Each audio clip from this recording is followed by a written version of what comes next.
എല്ലാവർക്കും ഞങ്ങളുടെ പുതിയ വീഡിയോയിലേക്ക് സ്വാഗതം. ഇന്ന് ഞങ്ങൾ ഉണ്ടാക്കാൻ പോകുന്നത് നല്ല നാടൻ രുചിയേറിയ നല്ല നാരങ്ങ അച്ചാറാണ്. നിങ്ങൾക്ക് ഈ വീഡിയോ ഇഷ്ടപ്പെട്ടിട്ടുണ്ടെന്നുണ്ടെങ്കിൽ ലൈക്ക് ചെയ്യണം, നിങ്ങളുടെ വിലയേറിയ കമൻസും രേഖപ്പെടുത്തണം.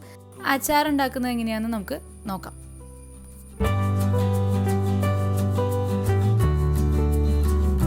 ഞാനിവിടെ എടുത്തിരിക്കുന്നത് ഒരു 15 നാരങ്ങയാണ്.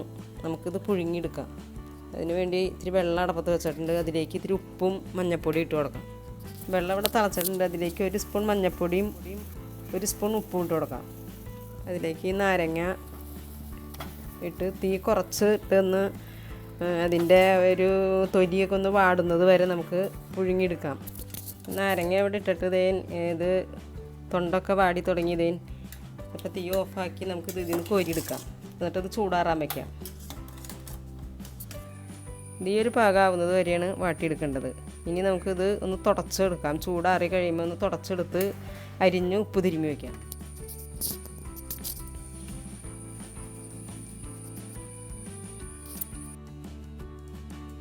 നാരങ്ങ നമുക്ക് അരിഞ്ഞെടുക്കാം. ഇതിങ്ങനെ നീളത്തിൽ അരിയാം.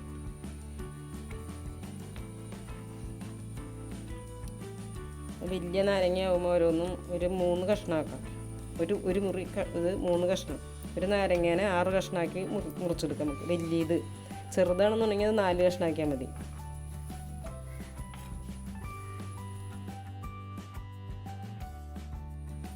ഇപ്പോൾ നാരങ്ങ അരിയുമ്പോൾ ഇങ്ങനെ ഈ വെള്ളം വരും. അതിൻ്റെ ഉള്ളിൽ നിന്ന് ഇങ്ങനെ ഈ വരുന്ന വെള്ളം അത് കളയരുതിട്ട്. അത് ഇതിൽ തന്നെ ചേർത്ത് ഉപയോഗിക്കാൻ നല്ലതാണത്. അതിൻ്റെ ഉള്ളിലത്തെ വെള്ളം ഒത്തിരി വേവ് കൂടി വന്നപ്പോഴാണ് ഇങ്ങനെ ഈ വെള്ളം ഇങ്ങനെ കൂടുതലായിട്ട് വന്നത്.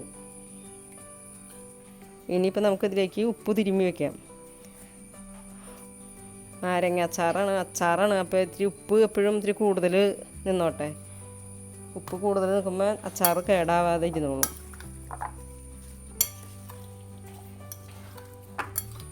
ഇതിപ്പോൾ ഈ ഉപ്പ് തിരുമ്മി ഒരു ദിവസം ഇരുന്നാലും കുഴപ്പമില്ല, അപ്പോൾ തന്നെ ഉണ്ടാക്കിയാലും നല്ലതാണ്. എങ്ങനെയായാലും കുഴപ്പമില്ല. ഒരു ദിവസം വെക്കുന്നവരും ഉണ്ട്. ഇപ്പം ഞാനിതിപ്പോൾ തന്നെ ഉണ്ടാക്കണം. ഒരു ചട്ടി അടുപ്പത്ത് വെച്ചിട്ട് അതിലേക്ക് ചട്ടി ചൂടാവുമ്പോൾ നല്ലെണ്ണ ഒഴിച്ചു കൊടുക്കാം. നല്ലെണ്ണയോ വെളിച്ചെണ്ണയോ ഏത് വേണമെങ്കിലും എടുക്കാം. നല്ലെണ്ണയാണ് ഞാനെടുത്തേക്കണത്. എണ്ണ ചൂടായി അതിലേക്ക് ഒരു ടീസ്പൂൺ കടുക് ഇട്ട് കൊടുക്കാം.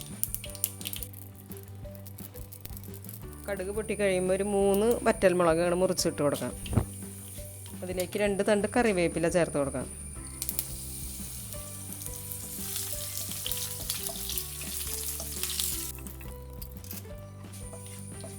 വെളുത്തുള്ളി ഒരു 3 മുഴുവൻ വെളുത്തുള്ളി എടുത്തിട്ടുണ്ട്. അത് ചേർത്ത് കൊടുക്കാം.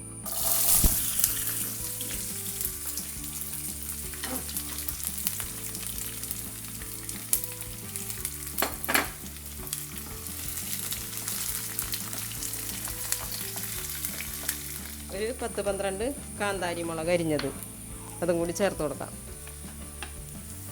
വെളുത്തുള്ളി ഇവിടെ വളർന്നു വന്നിട്ടുണ്ട്. അതിലേക്ക് നമുക്ക് മുളക് പൊടി ചേർത്ത് കൊടുക്കാം. അതിന് മുളക് പൊടി ഡയറക്റ്റ് അതിലേക്ക് ചേർത്തിട്ടുണ്ടെങ്കിൽ അത് പെട്ടെന്ന് കരിഞ്ഞു പോകും. അപ്പോൾ അതുകൊണ്ട് അതൊരു ഇത്തിരി വെള്ളത്തിൽ ചാലിച്ച് ചേർക്കാം. ഒരു 3 സ്പൂൺ മുളക് പൊടി എടുത്തിട്ടുണ്ട് ഞാൻ.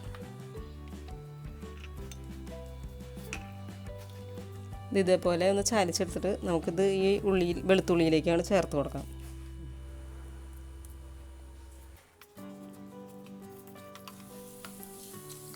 ഇതിൻ്റെ ഈ വെള്ളത്തിൻ്റെ അംശം പോകുന്നത് വരെ നമുക്ക് ഇത് ഒന്ന് മൂപ്പിച്ചെടുക്കാം.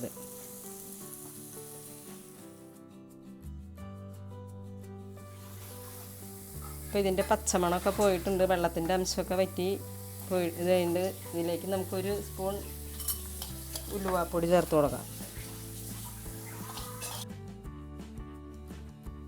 1 സ്പൂൺ കായപ്പൊടി,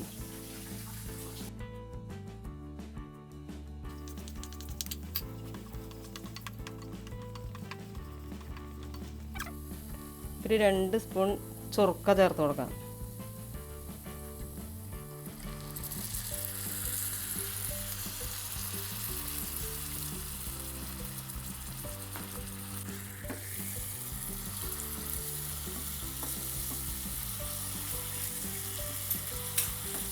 ആ ചൊറുക്ക ഒഴിച്ചത് ഒന്ന് തിളച്ച് കഴിയുമ്പോൾ നാരങ്ങ അരിഞ്ഞത് ഇതിലേക്കാണ് ചേർത്ത് കൊടുത്ത് ഒന്ന് ഇളക്കി ഫ്ലെയിം ഓഫ് ചെയ്യാം. ചൊറുക്ക തിളച്ചിട്ടുണ്ട്. ഇതിലേക്ക് നാരങ്ങ ചേർത്ത് കൊടുക്കാം.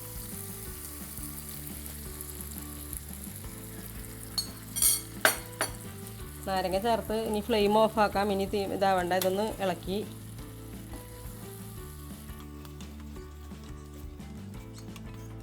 അപ്പം അച്ചാർ ഇവിടെ റെഡി ആയിട്ടുണ്ട്. ഇനി ഞാൻ ഇതിലേക്ക് ചേർക്കാൻ പോകുന്നത് ശർക്കരയാണ്. അത് ആവശ്യമുള്ളവർക്ക് മാത്രം ചേർത്താൽ മതി.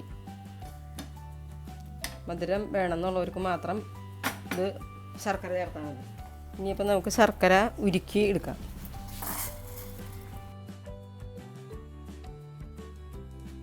വെള്ളത്തിൻ്റെ അംശം പോകുന്നത് വരെ നമുക്കിതൊന്ന് കത്തിച്ച് ആ വെള്ളം വറ്റിച്ചെടുക്കാം.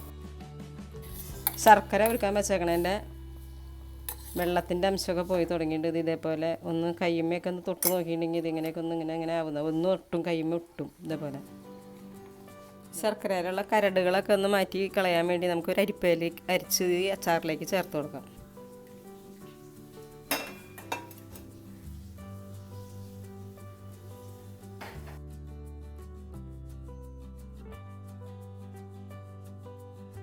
അപ്പം അച്ചാർ ഇവിടെ റെഡി ആയിട്ടുണ്ട്. ഇനി നമുക്കിതൊരു പാത്രത്തിലേക്ക് പകർത്തി ചൂടാറാൻ വയ്ക്കാം. അങ്ങനെ നമ്മുടെ നാരങ്ങച്ചാർ ഇവിടെ റെഡി ആയി കഴിഞ്ഞു. ഇതൊരാഴ്ച ഇരുന്നിട്ട് എടുക്കുന്നതായിരിക്കും നല്ലത്. അപ്പോൾ നല്ല സെറ്റായിട്ടുണ്ടാവും. നിങ്ങൾക്ക് ഈ വീഡിയോ ഇഷ്ടമായിട്ടുണ്ടെന്നുണ്ടെങ്കിൽ ലൈക്ക് ചെയ്യാൻ മറക്കരുത്. നിങ്ങളുടെ വിലയേറിയ കമൻസും രേഖപ്പെടുത്തണം. ഈ ചാനൽ ആദ്യമായിട്ട് കാണുന്നവരുണ്ടെന്നുണ്ടെങ്കിൽ സബ്സ്ക്രൈബ് ചെയ്യാൻ മറക്കരുത്. അടുത്ത വീഡിയോയിൽ കാണുന്നത് വരെ ബൈ ബൈ.